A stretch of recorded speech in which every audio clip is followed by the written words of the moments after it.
दोस्तों, आपका हमारे चैनल में स्वागत है। आज की कहानी है प्रेम अंधा भी होता है। तो आइए शुरू करते हैं।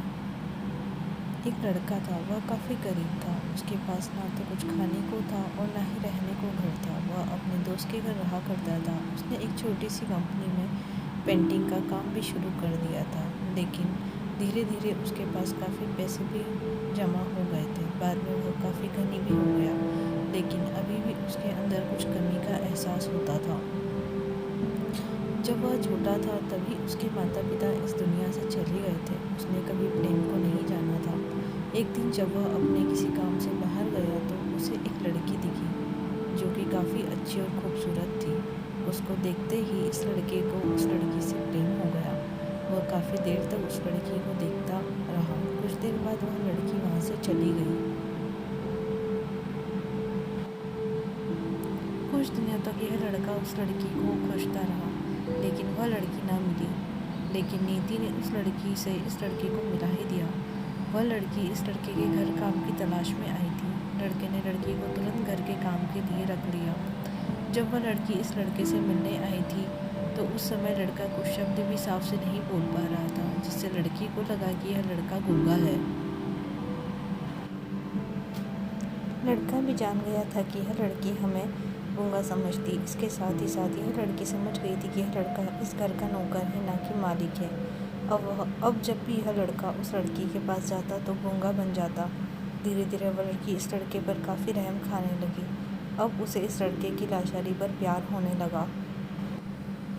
लेकिन फिर वह लड़की एक बात से डरकर पीछे हट जाती थी।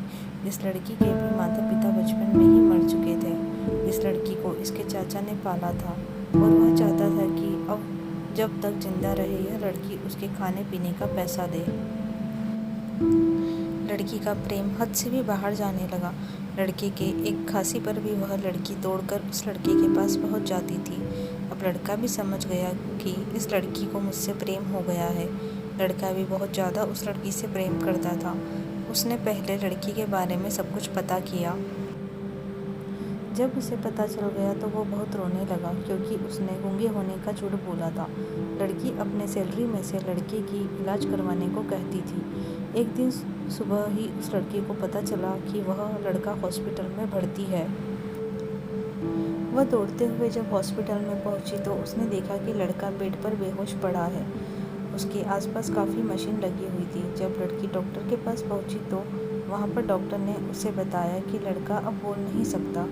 उसने अपनी जीभ को काटने की कोशिश की है। इसके साथ ही उस डॉक्टर ने उस लड़की को एक पत्र दिया। उस पत्र में लिखा था, मैं एक काफ़ी धनी लड़का हूँ। जिस घर में तुम काम करती हो उस घर का मालिक मैं ही हूँ। लेकिन इसके साथ ही मैंने तुमसे एक और बहुत बड़ा झूठ बोला है कि मैं गूंगा हूँ। अब इस झूठ का प्रायश्चित करने के लिए मैं ऐसा काम करने जा रहा हूँ। इसके साथ ही तुम मेरे घर से मेरे मैनेजर से पैसों को लेकर अपने चाचा को दे देना और एक नई ज़िंदगी की शुरुआत करना। अगर हो सके तो मुझे माफ़ कर देना, तुम्हारा दोषी।